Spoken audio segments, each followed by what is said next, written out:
Hoje, pela graça infinita do Senhor, pela sua misericórdia, Ele mais uma vez me dá a oportunidade de estar aqui para compartilhar com vocês a palavra. E eu quero convidar a igreja para abrir na segunda carta do apóstolo Pedro, no capítulo 3. A pastora, segundo Deus tem colocado no coração dela, diz que vai começar uma série de ensino aí, de palavras ao domingo. Então, como nós temos o hábito de intercalar, um domingo é ela, outro domingo sou eu. Mas assim como Deus colocou no coração dela de trazer uma série de estudos, eu não digo a vocês que eu vou trazer uma série de estudos, mas domingo passado foi ela e o anterior eu que estive aqui compartilhando com vocês a palavra, e nós vimos um assunto do qual nós discorremos, começando ali pela segunda carta de Paulo aos Tessalonicenses. Mas agora eu queria convidar vocês para ver a respeito do mesmo assunto, mas agora com detalhes diferentes. Mas não agora o apóstolo Paulo, mas o apóstolo Pedro.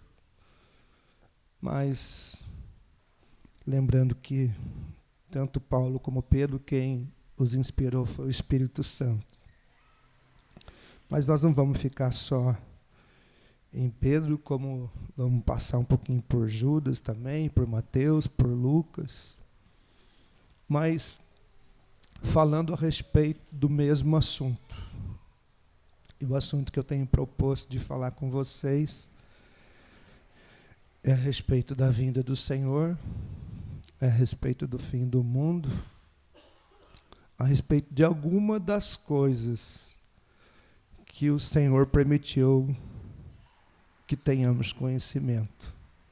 Porque, na verdade, é um assunto muito profundo, é um assunto bem vasto, de difícil entendimento, mas aquilo que nós temos recebido, da maneira que temos aprendido, da maneira que temos entendimento, vamos compartilhar com vocês.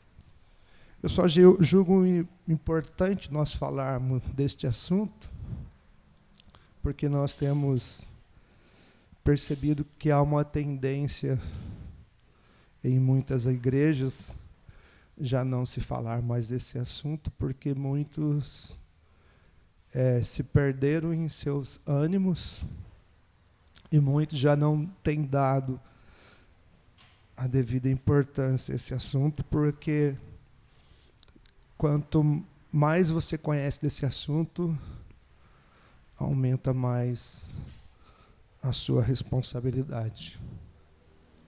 Mas então, gostaria então que você acompanhasse comigo a leitura na segunda carta de Pedro, capítulo 3. Aqueles que encontraram, se quiser, pode dizer amém. Maravilha. O apóstolo Pedro começa dizendo assim: Amados, escrevo-vos agora esta segunda carta, em ambas as quais desperto com exortação o vosso ânimo sincero, para que vos lembreis das palavras que primeiramente foram ditas pelos santos profetas e do mandamento do Senhor e Salvador, mediante os vossos apóstolos, sabendo primeiro isto, que nos últimos dias virão escarnecedores, andando segundo as suas próprias concupiscências e dizendo: onde está a promessa da sua vinda? Porque desde que os pais dormiram, todas as coisas permanecem como desde o princípio da criação.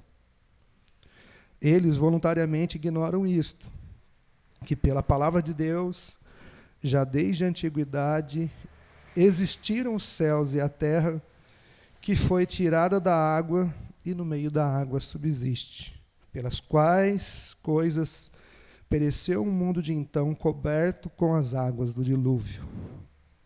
Mas os céus e a terra que agora existem, pela mesma palavra, se reservam como tesouro e se guardam para o fogo até o dia do juízo e da perdição dos homens ímpios. Mas, amados, não ignoreis uma coisa, que um dia para o Senhor é como 1000 anos, e 1000 anos como um dia.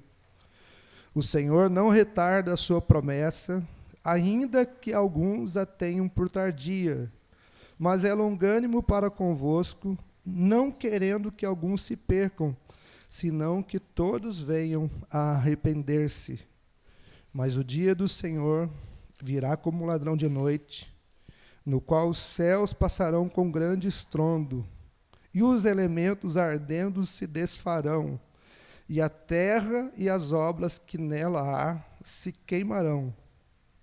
Havendo, pois, de perecer todas essas coisas, que pessoa vos convém ser em santo trato e piedade, aguardando-vos e apressando-vos para a vinda do dia de Deus, em que os céus em fogo se desfarão e os elementos ardendo se fundirão?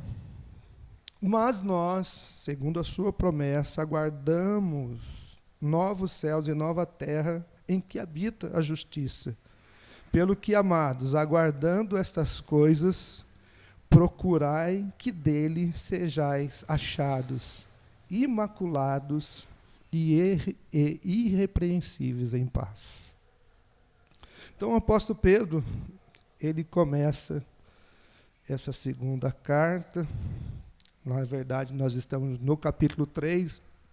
Lembramos sempre vocês que essa divisão de capítulos e versículos foi feita para fins de estudo, para facilitar o nosso estudo, mas, como toda carta, se nós fôssemos ler como carta, não teria essas divisões. Ele só diz assim que ele escreveu essa segunda carta, e essa segunda não diferente da primeira. Qual era a preocupação do apóstolo Pedro? Despertar e exortar os irmãos e despertar o ânimo deles. Mas qual era a preocupação do apóstolo Pedro?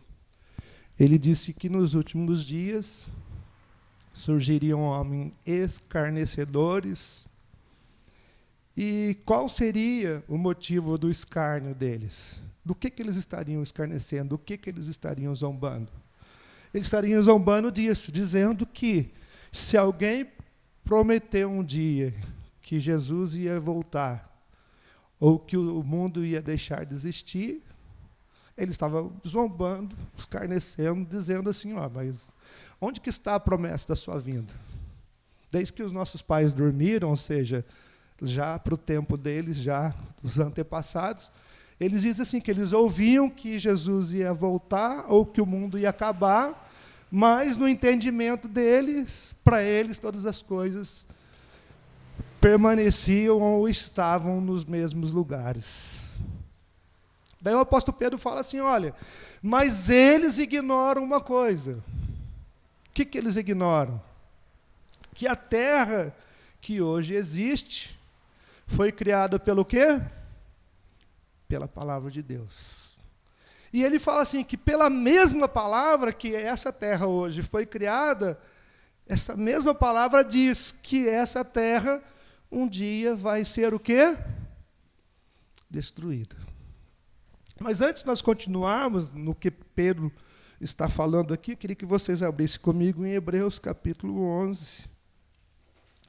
Só que nós estamos considerando aquilo que Pedro está falando como pessoas que têm fé e que acreditam na palavra de Deus. Senão tudo aquilo que nós vamos discorrer e falar aqui nessa noite não tem empréstimo nenhum, não tem valor nenhum, se isso aqui não estiver em nós. Hebreus capítulo 11, podemos ler o versículo 1, 2 e 3, quando o escritor de Hebreus diz assim, olha, ora, a fé é o firme fundamento das coisas que se esperam e a prova das coisas que se não veem. Porque por ela os antigos alcançaram testemunho. E pela fé entendemos o que, igreja? Que os mundos, pela palavra de Deus, foram o quê? De maneira que aquilo que se vê não foi feito do que é aparente. Então, só nós, os cristãos, que acreditamos nisso, que o mundo. Quando ele diz assim, veja bem, está escrito assim, os mundos. Não está escrito assim, que pela palavra de Deus entendemos que o mundo foi criado, que os mundos foram criados. Então, não só a Terra, não só o Sol, não só a Lua, mas ele está considerando aqui que todas as constelações, que todas as galáxias, ou, em outras palavras, que o universo inteiro foi criado pela palavra de Deus. E quando ele está falando isso, tanto o escritor de Hebreus como Pedro, eles estão citando Gênesis, quando nós encontramos o relato, quando o escritor de Pentateuco, que muitos dos teólogos consideram que foi Moisés, foi relatando a criação. Então, pela fé, nós entendemos que o mundo foi criado pela palavra de Deus, mas, pela fé, nós entendemos que, pela mesma palavra, os mundos e a própria terra, pela mesma palavra, aqui está dizendo Pedro assim, voltando para 2 Pedro, capítulo 3 agora.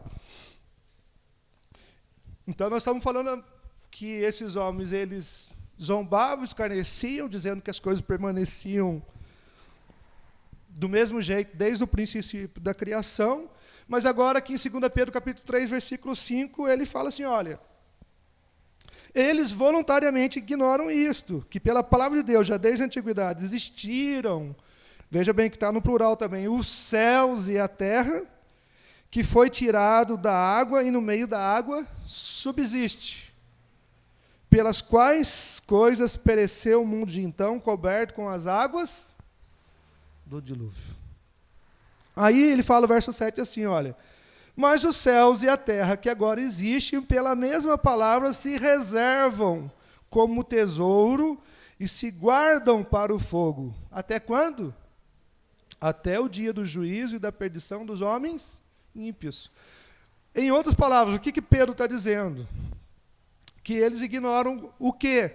Que já uma vez, no tempo antigo, a terra foi destruída. E que tempo que ele está citando isso? Qual narração ele está fazendo? A de Gênesis, capítulo 6. Quando Deus, olhando para a humanidade, olhando para os homens, viu que a maldade do homem se multiplicava e crescia sobre a terra, e Deus, na sua consideração, disse que ia descer na terra para ver se era como ele estava sentindo o cheiro daquela maldade que subia, e que se fosse assim mesmo, Deus já tinha determinado o juízo sobre a terra, porque Deus viu que a maldade do homem estava ligado ao coração do homem desde a sua meninice, pelo que Deus disse assim, não vou contender com o homem para todo sempre. Meu espírito não vai contender com o homem para todo sempre, mas eu vou lá e vou destruir a terra. Quando Deus dizia que não ia contender com o homem para sempre, por quê? Preste atenção que no que está acontecendo em Gênesis capítulo 6, até ali então, nós pegamos as gerações de Adão, de Sete, e nós vamos perceber ali nas gerações que os homens viviam 800, 830, alguns chegaram até 900 anos. Mas por que chegavam tanto tempo assim? Porque era o tempo que Deus dava oportunidade para o homem, para que o homem se arrependesse, para que o homem se convertesse, para que o homem melhorasse os seus caminhos. Mas lá em Gênesis ele fala assim, olha, eu não vou contender para sempre com o homem. Portanto, eu vou determinar o quê? Que a partir de agora, a vida do homem vai ser de quanto tempo? Salmo 90, que Moisés disse, que Deus determinou que de 800, 900 ou de 600, que o homem vivesse agora 70 anos. Então, era o tempo que Deus estava dando para o homem, para que o homem melhorasse os seus caminhos, para que o homem se convertesse, para que o homem se rendesse à vontade dele. Então, Pedro está falando assim, olha, eles ignoram isso, ignoram o quê? Que assim como um dia a terra foi destruída pelas águas do dilúvio, agora essa mesma terra se guardam e se reservam como tesouro para o fogo. Até que tempo? Até que tempo que essa terra vai durar? Ele fala, até o dia do juízo. E quando vier o dia do juízo, o que Pedro está dizendo para nós que vai acontecer? Vamos ver? Verso 7. Mas os céus e a terra que agora existem, pela mesma palavra, se reservam como tesouro e se guardam para o fogo, até o dia do juízo e da perdição dos homens ímpios. Aí ele fala assim: mas amados, não ignoreis uma coisa, que um dia para o Senhor é como 1000 anos e 1000 anos como um dia. O Senhor não tarda as suas promessas, ainda que muitos a tenham por tardio, mas ele é longânimo para convosco, não querendo o quê? Que muitos se percam. Mas o que ele quer? Senão que todos venham a arrepender-se. Mas olha o que diz o verso 10. Aí ele fala assim, mas o dia do Senhor virá como ladrão de noite, no qual os céus passarão com grande estrondo, e os elementos ardendo se desfarão, e a terra e as obras que nela há se queimarão. Vamos fazer um parênteses aí? Nós escutamos muitas pessoas pregarem e dizerem que o Senhor Jesus ele vai vir como um ladrão de noite, e que escondidinho, né, no meio das trevas, no meio da escuridão, ele vai raptar a sua igreja e vai levar a sua igreja. Mas eu pergunto, é isso que Pedro está dizendo aí? Nós vamos contextualizar esse versículo com o outro que está lá em Mateus, capítulo 24, em Lucas também. Ele está dizendo assim, olha, que não era para ignorar a promessa do Senhor, e não era para achar que a promessa dele estava demorando para se cumprir, mas Deus não estava demorando, mas na verdade, ele só não destruiu a terra até hoje, por quê? Porque ele era longânimo. Longânimo em que sentido? Que se Deus destruísse o mundo hoje, muitas pessoas se perderiam, ou muitas pessoas seriam destruídas com o seu juízo. Então, Deus, não querendo que muitos se percam, ele ainda está tardando a promessa para cumprir. Mas ele fala assim, que o Senhor, para ele, um dia é como 1000 anos, e 1000 anos como um dia. Mas ele diz assim, olha, ele não tarda a sua promessa, mas ele não quer que muitos se percam, mas que muitos venham ao arrependimento. Aí fala assim, olha, mas o dia do Senhor virá como ladrão de noite. Então, o que é que vem como ladrão de noite? É o dia do Senhor. E em que sentido que é que ele vem como ladrão de noite? Significa que é às escondidas, é em silêncio, escuro, que ninguém vê? Vamos ver que sentido que é? Abram comigo, por favor, em Mateus, capítulo 24, e versículo 36 ao 44. Mateus 24, versículo 36 ao 44. Mateus 24, versículo 36 em diante, até o verso 44. Porém, daquele dia e hora, ninguém sabe, nem os anjos do céu, nem o Filho, mas unicamente meu Pai. E como foi nos dias de Noé, assim será também a vinda do Filho do Homem. Porquanto assim como nos dias anteriores ao dilúvio, comiam, bebiam, casavam e davam-se em casamento, até o dia em que Noé entrou na arca, e não perceberam, até que veio o dilúvio e os levou a todos, assim será também a vinda do Filho do Homem. Então, estando dois no campo, será levado um e deixado o outro. Estando dois moendo no moinho, será levado um e deixado a outra. Vigiai, pois, porque não sabeis a que hora há de vir o Senhor. Mas considerai isto, se o pai de família soubesse a que vigília da noite havia de vir o ladrão, vigiaria e não deixaria minar a sua casa. Por isso, estai vós apercebidos também, porque o Filho do Homem há de vir a hora em que não penseis. Então, em que sentido que o apóstolo Pedro está falando que o dia do Senhor virá como ladrão de noite? Quem é que sabe que dia, que momento, que hora, que mês, que ano, que ocasião o ladrão vai entrar na sua casa. Jesus está falando aqui que se o pai de família soubesse a que hora o ladrão ia entrar na sua casa, ele ia vigiar a casa para não permitir que o ladrão entrasse. Então, Jesus está falando aquilo que Pedro citou lá na frente. Assim como a gente não sabe que hora que o ladrão vem, assim ninguém sabe, ninguém tem como prevenir qual é o dia que o Senhor vai voltar. Então, o sentido que ele vem como ladrão não é que ele vem para roubar, não é que ele vem para raptar, não é que ele vem à escondida, não é que ele vem às escuras, não é que ele vem em silêncio. Mas o sentido que o dia do Senhor vem como ladrão é que o dia vem em um momento que ninguém sabe. Então, pode ser a 1h da manhã, pode ser às 2h, pode ser ao meio-dia, pode ser às 6h da tarde. Pode ser hoje, pode ser agora. Então, nós não sabemos. Muitas pessoas no passado já tentaram fazer contas, se baseando em Daniel, capítulo 9, em Apocalipse, e tentaram fazer algumas previsões do dia que o Senhor viria e erraram.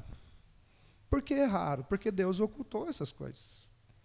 E para isso também era importante a gente dar uma passadinha em Atos dos Apóstolos, porque depois que Jesus ressuscitou, ele apareceu aos discípulos, apóstolos, deu vários mandamentos para eles, mas em uma última ocasião ele apareceu para os apóstolos e deu ordem para que eles ficassem em Jerusalém, não se assentassem em Jerusalém até que do alto fosse revestido de poder. E enquanto eles estavam ali conversando com Jesus, eles fizeram essa pergunta para Jesus. Abram aí em Atos, capítulo 1.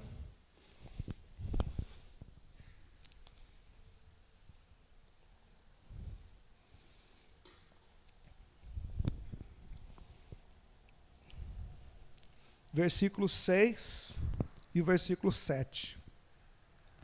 Aqueles, pois, que se haviam reunido, perguntaram, dizendo: Senhor, restaurarás tu neste tempo o reino a Israel? E disse: não vos pertence saber os tempos ou as estações que o Pai estabeleceu pelo seu próprio poder. Mas recebereis a virtude do Espírito Santo que há de vir sobre vós, ser-me-eis testemunhas tanto em Jerusalém, como na Judéia, em Samaria, até os confins da terra. Então, eu falo, olha, os discípulos queriam saber, Jesus começou a dar um monte de instrução para eles antes dele ser assunto ao céu, antes dele ser recebido no céu, e os próprios discípulos estavam curiosos. Senhor, o Senhor vai restituir o reino de Israel nesse tempo? Aí Jesus falou, olha, não vos pertence saber nem os tempos, nem as estações que o Pai estabeleceu pelo seu próprio poder. Então, Deus ocultou o homem. Nós não sabemos que dia que o Senhor vem. Porém, uma coisa é certa. Ele vem. Mas vamos abrir agora em Lucas, no capítulo 17. Nós vamos ver que lá no tempo de Jesus, outras pessoas tiveram essa preocupação de querer compreender acerca do reino de Deus, ou quando viria o reino dele. E qual foi a palavra que o Senhor deu? Lucas 17, capítulo 20. Lucas, capítulo 17, versículo 20. Encontraram? Interrogado pelos fariseus sobre quando havia de vir o reino de Deus, respondeu-lhes e disse: o reino de Deus não vem com aparência exterior, nem dirão ei-lo aqui ou ei-lo ali, porque eis que o reino de Deus está entre vós. E disse aos discípulos: dias virão em que desejareis ver um dos dias do Filho do Homem, não vereis. E dir-vos-ão, ei-lo aqui ou ei-lo ali, não vardes nem os sigais, porque como o relâmpago ilumina desde uma extremidade inferior do céu até a outra extremidade, assim será também o Filho do Homem no seu dia. Mas primeiro convém que ele padeça muito e seja reprovado por essa geração. E como aconteceu nos dias de Noé, assim será também nos dias do Filho do Homem. Comiam, bebiam, casavam e davam-se em casamento até o dia em que Noé entrou na arca, e veio o dilúvio e consumiu a todos. Como também, da mesma maneira, aconteceu nos dias de Ló. Comiam, bebiam, compravam, vendiam, plantavam e edificavam. Mas no dia em que Ló saiu de Sodoma, choveu do céu fogo e enxofre, e consumiu a todos. Assim será no dia em que o Filho do Homem há de se manifestar.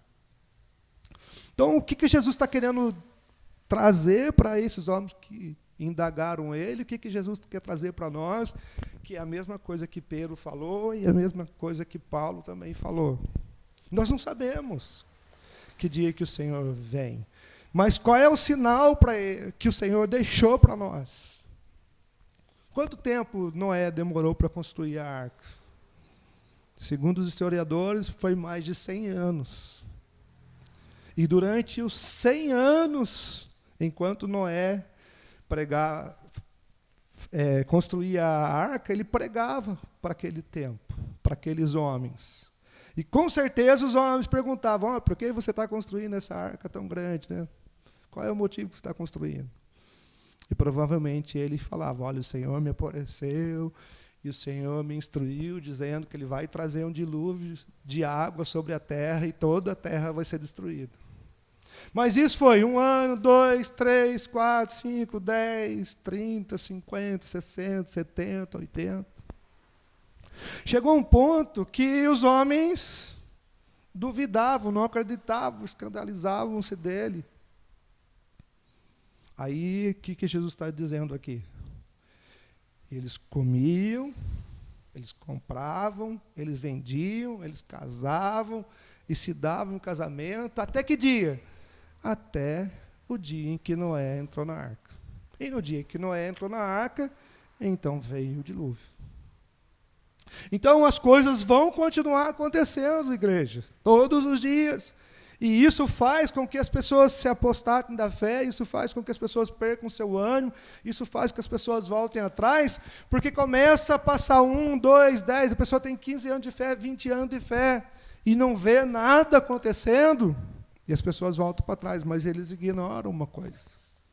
Então Pedro escreveu a carta dizendo: olha, eu quero escrever, e é a segunda carta que eu escrevo, porque eu quero despertar o ânimo de vocês, eu quero exortar vocês, para que vocês não sejam como homens escarnecedores que vão aparecer nos últimos dias, que vão dizer o quê? Que a vinda do Senhor está demorando, ou que a volta do Senhor está demorando. Então, vamos considerar isso. Mas eu queria que vocês abrissem comigo agora. Nós estávamos em 2 Pedro, agora nós vamos para 2 Pedro de novo. Mas nós estávamos no capítulo 3. Mas vamos agora, ao invés de abrir no capítulo 3, vamos abrir no capítulo 2 de 2 Pedro. 2 Pedro, capítulo 2.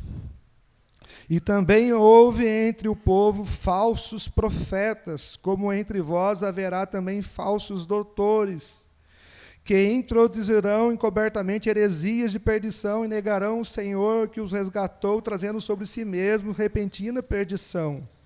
E muitos seguirão as suas dissoluções, pelos quais será blasfemado o caminho da verdade. E por avareza farão de vós negócio com palavras fingidas, sobre os quais já de largo tempo não será tardia a sentença e a sua perdição não dormita.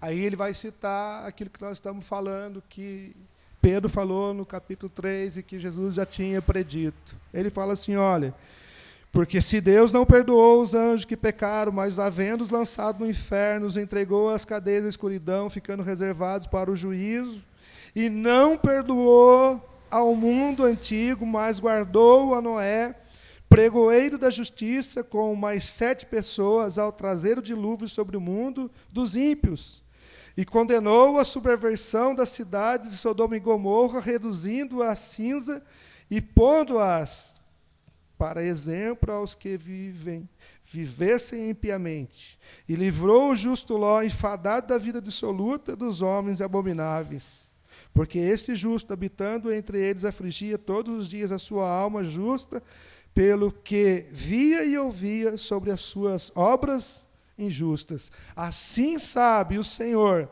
livrar da tentação os piedosos e reservar os injustos para o dia de juízo, para serem castigados. Então, Pedro estava escrevendo a carta, a segunda carta, o capítulo 3 que nós citamos, mas eu quis voltar aqui para o capítulo 2, para quê? Qual era a intenção de Pedro escrever a carta e exortar e despertar o ânimo deles? Porque ele disse, e está dizendo que para nós nos últimos dias ia aparecer esses homens que eram falsos profetas, que eram falsos doutores, e que iam fazer o que com a obra de Deus? Iam fazer da obra de Deus simplesmente negócio. Pessoas que iam fazer da obra de Deus meio de obter lucros, de obter ganhos, fazer da obra de Deus simplesmente algo, vamos dizer assim, estrutural. Só olha as pessoas como igual como se fosse nos dias de hoje, como clientes, como pessoa que pode dar um sustento. Mas aqui Pedro está falando assim, ele diz assim, ó, que já de antemão digo para vocês, ele disse que isso ia acontecer, está acontecendo nos dias de hoje, mas ele disse que a sentença desses homens não ia tardar. E não ia tardar porque qual a certeza que ele tinha e que ele trazia para nós? Porque ele fala assim, olha, que se Deus não perdoou os anjos que pecaram, mas reservou eles em cadeias eternas, em prisões eternas, cadeias de escuridão, até o dia do juízo, ou seja, em Apocalipse capítulo 12, fala da batalha que teve no céu, e que Satanás foi derribado, e 1/3 dos anjos do céu, e 1/3 não era pouco, porque em Apocalipse capítulo 5 falam que eram milhares e milhares e milhões de milhões. Então, se Deus não poupou milhões de anjos que pecaram, se não poupou os homens no tempo de Noé, se não poupou os homens no tempo de Sodoma e Gomorra, Deus diz assim, que todos aqueles que são ímpios, na semelhança deles, nos dias de hoje, Deus não vai poupar também. Então, Pedro estava exortando nosso ânimo, eu estou trazendo essa palavra para falar da vinda do Senhor, só para quê? Para exortar o nosso ânimo também. Exortar e animar a igreja, porque quando a gente começa a olhar, né, a nossa volta, ainda que a gente não quer olhar, mas cada dia que passa, surge um novo escândalo. Né? E hoje o que mais escandaliza a igreja é a respeito dos homens que se dizem apóstolos, né? Se dizem profetas, se dizem pastores, se dizem doutores, mas não se preocupa com as ovelhas, mas sim com o quê? Com a gordura das ovelhas, ou seja, só com o dinheiro das ovelhas. E dizem apóstolos, mas de apóstolo não tem nada. Como a gente falou semana passada, como eu citei, daqui a gente viu em casa, Paulo, quando dizia que ele era apóstolo, defendia o apostolado dele, ele se gloriava em uma coisa, e ele não se gloriava em ter carro do ano, nem ter muito dinheiro, nem ter jatinho do último tipo, nem viajar para muitos outros lugares, mas no que ele se gloriava? Nas fraquezas, nas perseguições. Se gloriava o quê? Em padecer por causa do reino de Deus. Padecer sendo preso muitas vezes, passando fome, uma hora no abismo, outra hora em açoites, outra hora em prisões, e outra hora sendo perseguido pelos irmãos, para aqueles que eram da igreja, que não eram da igreja. E isso era sinal do apostolado de Paulo. Então, hoje, se muitos se dizem apóstolo, cadê o sinal do apostolado deles? Paulo falou, olha, sede meus imitadores como eu sou de Cristo. Em que eles estão imitando Paulo? No que eles estão imitando Paulo para levarem o título de apóstolo? Nas fraquezas? Nas perseguições? Estão padecendo fome por causa do reino de Deus? Ou ao contrário, hoje se prega que se alguém está doente, ou se está desempregado, ou a pessoa está em pecado. Ou aquele lá é tribulado, ou aquela irmã é tribulada, por isso que ela está assim. Então, eu quero exortar o ânimo dos irmãos, assim como Pedro exortava, dizendo que a gente está passando hoje não é nada novo. Que já aconteceu lá no tempo dos apóstolos, aconteceu no tempo de Jesus, no tempo de Pedro, no tempo de Paulo, e Pedro disse que isso ia acontecer nos dias de hoje. Mas é para nós ficar desanimado ou querer deixar de seguir o Senhor? Não. Se isso está acontecendo, é para nós olhar para a palavra de Deus e ver o quê? Que isso já estava predito, que isso já foi pregado, e que isso está acontecendo, só prova uma coisa para nós, o quê? Que a palavra de Deus é o quê? A verdade. E Jesus disse, passarão os céus e a terra, mas as minhas palavras não hão de passar. Ele diz, não vai ser omitido nem o quê? Nem um J, nem um tio da lei. Mas vamos continuar só mais um pouquinho aqui, que depois eu quero só fazer um paralelo dessa palavra com Judas, e eu prometo para os irmãos que eu vou estar encerrando. Então, ele fala assim, olha, assim como Deus trouxe castigo aos homens que eram ímpios no tempo de Noé, no tempo de Ló, mas conservou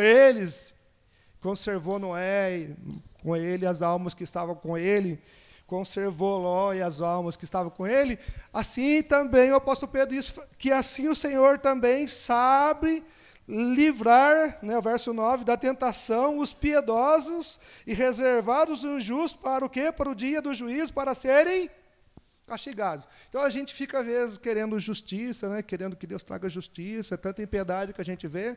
Não, mas não espere que a justiça vai vir agora, porque o Senhor só está deixando aumentar a impiedade, a injustiça deles, para quê? Para que eles sejam castigados no que dia?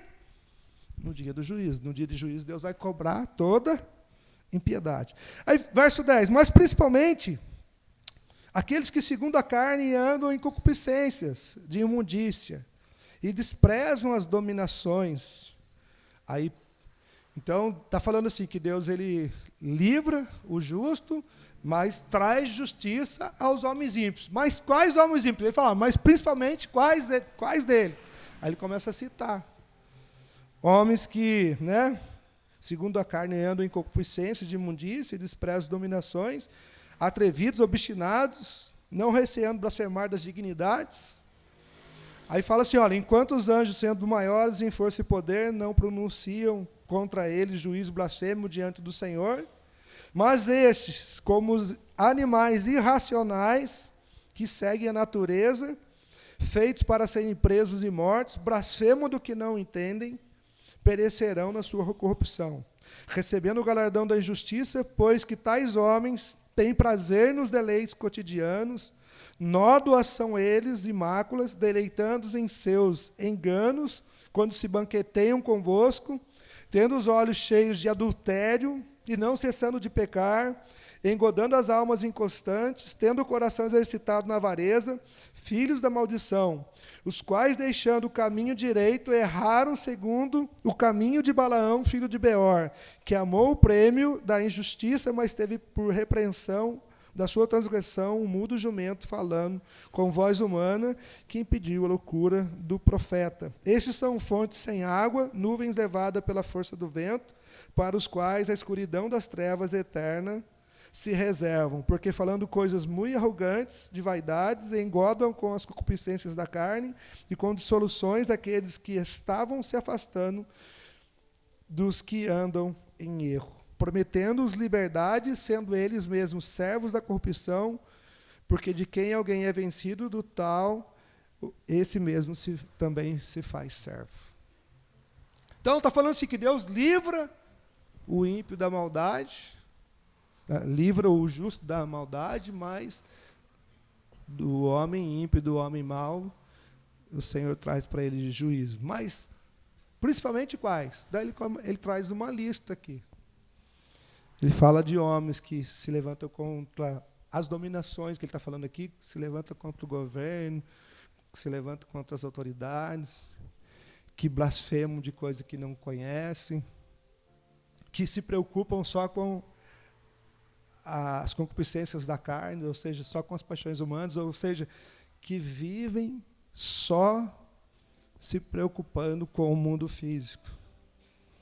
Homens que não se preocupam em nada em servir a Cristo e nem obedecer a sua palavra, mas está preocupado só com o quê? Com o presente século. Só está preocupado no que vai comer, no que vai beber, no que vai vestir, só se preocupa nas coisas naturais e não se preocupam. Aí ele fala aqui que são homens manchados, que vivem em adultério, que se banqueteiam no meio das pessoas, se dizem cristãos, se dizem apóstolos, se dizem profetas, se dizem líderes espirituais, se dizem pastores, mas se uma hora foi pastor, se uma hora foi profeta, se uma hora foi líder, entraram para o caminho de quem, que ele diz aqui? Balaão, filho de Beor. Quem foi Balaão? Vocês se lembram? Era um profeta de Deus, que quando abria sua boca para amaldiçoar, aquilo que amaldiçoava era amaldiçoado, mas quando abria sua boca para abençoar, aquilo que abençoava era abençoado. Mas Balaque, quando viu que Israel vinha, que era um povo numeroso, e toda a fama que Israel estava trazendo desde que saiu do Egito, com medo daquele povo destruir toda a sua província, toda a sua riqueza, ele enviou príncipes, enviou governadores, enviou homens honrados, com muito tesouro, com joias na sua mão, e chamou a Balaão, que era profeta, para fazer o quê? Para amaldiçoar o povo de Israel. E quando enviou os seus príncipes, enviou os seus homens, ainda que Balaão era profeta, que era temente a Deus, quando aqueles homens chegaram na casa do profeta, o profeta foi buscar a Deus, porque os homens foram com ordem do rei para levar Balaão, prometeu dar presente, prometeu dar tesouro, prometeu dar riqueza para que amaldiçoasse a Israel. E quando Balaão foi buscar o Senhor de noite, qual foi a palavra do Senhor para Balaão, para o profeta? Deus disse para o profeta, para não sair com aqueles homens. Mas, ainda que o profeta ouviu Deus falando com ele, mas era um homem príncipe, era um homem honrado, estava cheio de tesouro na sua mão. Ele com a boca ele falou uma coisa, mas não é aquilo que ele estava pensando no coração. Ele falou, olha, ainda que Balaque desse a sua casa cheia de ouro para mim, eu não podia falar coisa, nem bem nem mal, não podia falar aquilo que Deus não me permitiu falar. Deus disse para mim não ir com vocês, eu não vou, mas ele falou isso de boca para fora. Quando os príncipes voltaram para Balaque, Balaque aumentou a proposta dele em riqueza, em ouro, em presentes, de maneira que o profeta fez o quê? Voltando os príncipes, os homens para a casa dele, ele foi buscar o Senhor de novo. Mas ele devia buscar o Senhor? Não, por quê? Samuel diz o quê? Que Deus não é homem para que minta, nem filho do homem para que se arrependa. Se Deus disse que era para ele não sair, não era para ele sair. Mas por que ele foi buscar o Senhor? Porque quando ele viu que aumentou o presente, aumentou a riqueza, ele foi seduzido para a riqueza. Aí a segunda vez Deus disse para ele, bom, se os homens vieram ter com você, sai com eles. Mas diz que saindo o profeta, a ira do Senhor se acendeu contra o profeta. Porque o Senhor não conhece nós? Conhece. Hebreus capítulo 4 fala que não há criatura alguma encoberta diante dos olhos do Senhor, antes todas as coisas estão nus e patentes aos olhos daquele com quem havemos de tratar. Não adianta a gente falar uma coisa se Deus nos conhece por dentro e por fora. Deus sabia que o profeta estava seduzido pela riqueza e permitiu que ele fosse. Mas assim, quando saiu o profeta, a ira de Deus se acendeu e Deus mandou um anjo com uma espada para matar o profeta. E o anjo só não matou o profeta porque a jumenta do profeta se desviou por 3 vezes. Então Deus abriu a boca da jumenta e falou com o profeta.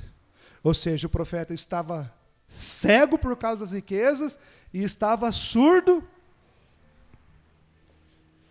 E é o que acontece com muitos homens que se dizem cristãos, muitos líderes espirituais e muitas pessoas que se dizem seguir a Deus, porque muitas vezes por causa da sua profissão, do lugar que trabalha, muitas vezes se deixam se prostituir, se deixam adulterar, porque querem manter o emprego, querem manter a aparência, querem manter a riqueza que tem, o bem-estar que tem, querem andar na zona de conforto.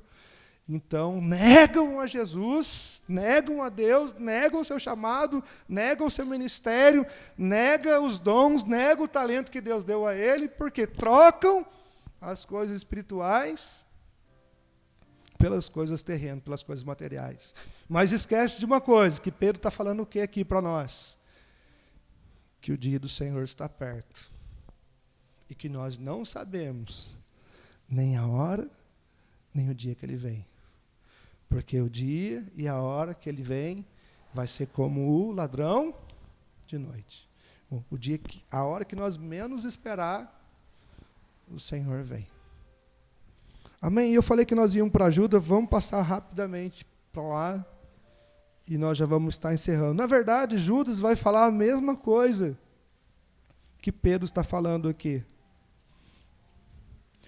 Ele vai falar acerca desses homens que existem nos dias de hoje e que nós conhecemos, e parece assim, que é uma palavra que foi escrita há tanto tempo atrás, mas que é bem presente. Versículo 3 de Judas. Amados, procurando eu escrever-vos com toda a diligência acerca da salvação comum, tive por necessidade escrever-vos e exortar-vos a batalhar pela fé que uma vez foi dada aos santos. Porque se introduziram alguns que já dantes estavam escritos para este mesmo juízo, homens ímpios, que convertem de solução a graça de Deus e negam a Deus, o único dominador e Senhor nosso, Jesus Cristo. Mas quero lembrar-vos, como quem já uma vez soube isto, que havendo o Senhor salvo um povo tirando da terra do Egito, destruiu depois os que não creram. E aos anjos que não guardaram o seu principado, mas deixaram sua própria habitação, reservou na escuridão e em prisões eternas até o juízo daquele grande dia. Assim como Sodoma e Gomorra e as cidades circunvizinhas, que havendo se corrompido como aqueles e ido após outra carne, foram postos, por exemplo, sofrendo a pena do fogo eterno, e contudo também estes, semelhantemente adormecidos, contaminam a sua carne, e rejeitam a dominação, e vituperam as dignidades. Mas o arcanjo Miguel, quando contendia com o diabo e disputava a respeito do corpo de Moisés, não ousou pronunciar juízo de maldição contra ele, mas disse: o Senhor te repreenda. Esses, porém, dizem mal do que não sabem, e naquilo que naturalmente conhecem, como animais irracionais se corrompem. Ai deles, porque entraram pelo caminho de Caim e foram levados pelo engano do prêmio de Balaão e pereceram na contradição de Coré. Esses são manchas em vossas festas de caridade, banqueteando-se convosco e apacentando a si mesmos, sem temor. São nuvens sem água levadas pelo vento de uma para outra parte. São como árvores murchas, infrutíferas, 2 vezes mortas, desarraigadas, ondas impetuosas do mar, que escumam as suas mesmas abominações, estrelas errantes, para os quais estão eternamente reservados o quê? As neguras das trevas. Então, Judas, apóstolo Judas, está falando mesmo que Pedro falou. E aquilo que Jesus já tinha advertido. Está falando para nós, ele falou que, olha, ele achou por bem escrever para nós uma coisa que nós já sabíamos, mas o que ia acontecer? Que nos últimos dias ia surgir determinados homens. E ele traz aqui para nós quem eram esses homens. Então, um homem que dizem blasfemas, são estrelas errantes, são assim como as pessoas ímpias no passado, que amaram mais os desejos carnais, mais os prazeres mundanos, mas tiveram a sua recompensa. Qual foi a recompensa? Está falando de qual recompensa aqui? Juízo, destruição. Então eu queria encerrar essa noite para fazer como Pedro, fazer como Judas, fazer como os apóstolos, exortar os irmãos e despertar o ânimo de cada um. De que maneira? Está acontecendo muita coisa e nós estamos vendo com os nossos olhos. E essas muitas coisas, muitas vezes, querem abalar nossa fé. Porque olhando nós para a corrupção, para o desvio, para a apostasia, olhando para o erro, muitas vezes nós queremos entrar para esses caminhos também. Mas eu queria exortar os irmãos, não entre por esse caminho. Né? Nós recebemos uma oferta todo dia, todos os músicos, então, os irmãos, as igrejas das portas largas, nos chamando.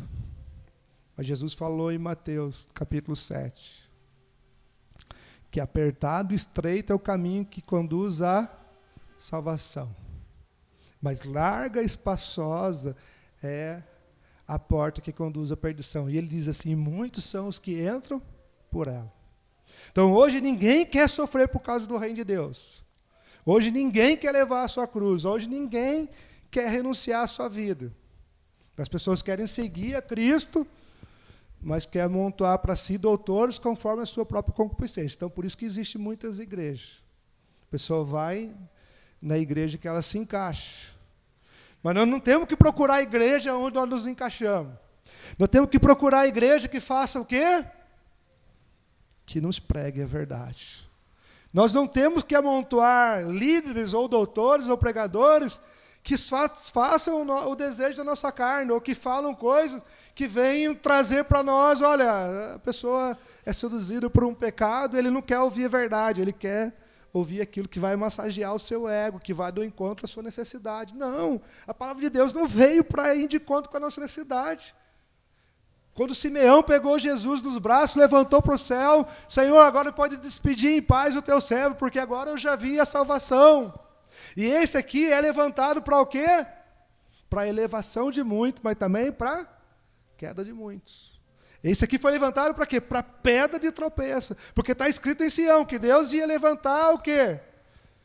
Alguém que seria uma pedra de esquina, uma pedra eleita, uma pedra preciosa. Mas para aqueles que se salvam, eleita e preciosa. Mas para os que se perdem, pedra de escândalo, pedra de tropeço.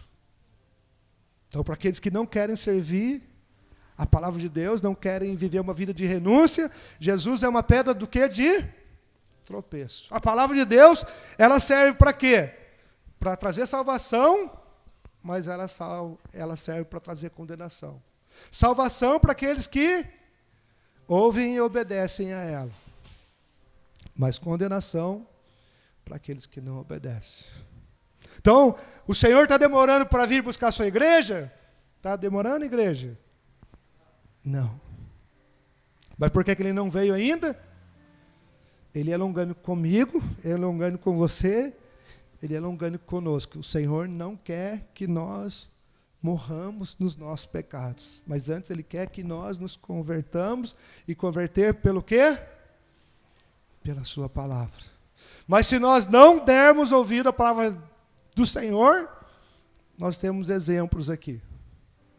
E esses foram alguns exemplos que eu trouxe para vocês hoje, segundo a palavra de Deus. E eu queria que vocês colocassem de pé agora.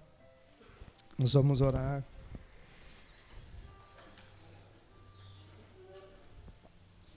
Então, se Deus permitir, domingo que vem é a pastora, e se Deus permitir, nós vamos continuar falando um pouco mais desses assuntos, porque eu tenho entendido também que é importante a gente estar compartilhando sobre isso. Pai, em nome do Teu Filho Jesus, mais uma vez eu Te agradeço pela oportunidade que o Senhor me concedeu de estar partilhando a Tua palavra com a Tua igreja. Eu sei que a Tua palavra é tremenda, que a Tua palavra é sublime, que a Tua palavra é excelsa, mas eu quero pedir que através do Teu Espírito Santo, que o Senhor abra os olhos do nosso entendimento e que o Senhor faça compreender, Senhor Deus, aquelas coisas que para nós são difíceis de entendimento, Senhor. Mas o propósito maior nessa noite é que o Senhor venha, Senhor Deus, confortando a Tua igreja, que o Senhor venha despertando o ânimo de cada um e que o Senhor venha fortalecer a Tua igreja para continuar firme, Senhor Deus, aguardando a Tua vinda, aguardando o dia do juízo, mas mantendo-se em pé diante do Senhor. Senhor, guarda-nos debaixo da Tua palavra, guarda-nos no temor do Senhor e livra-nos, ó Deus, daquele dia do juízo, Senhor. Que nós possamos permanecer em pé, Senhor Deus, e guardar a fé, Senhor Deus, guardar, Senhor Deus, a Tua palavra, levando cada um, Senhor, a sua cruz, mas não negando a sua fé, Senhor. Toma o Teu povo nas Tuas mãos, toma a Tua igreja nas Tuas mãos. Dá, Senhor Deus, uma semana abençoada. Senhor Deus, eu sei que vão vir desafios grandes, eu sei que vão vir, Senhor Deus, provações, tribulações, mas que o Senhor esteja com a Tua mão estendida, Senhor, guardando, abrindo as portas, e que em todos os desafios, que todos os levantes, Senhor, que a Tua igreja saia não vencedora, mas como diz a Tua palavra, Senhor, que a Tua igreja saia mais que vencedora. É o que eu te peço, ó Pai, em nome de Jesus. Amém, Senhor, e amém.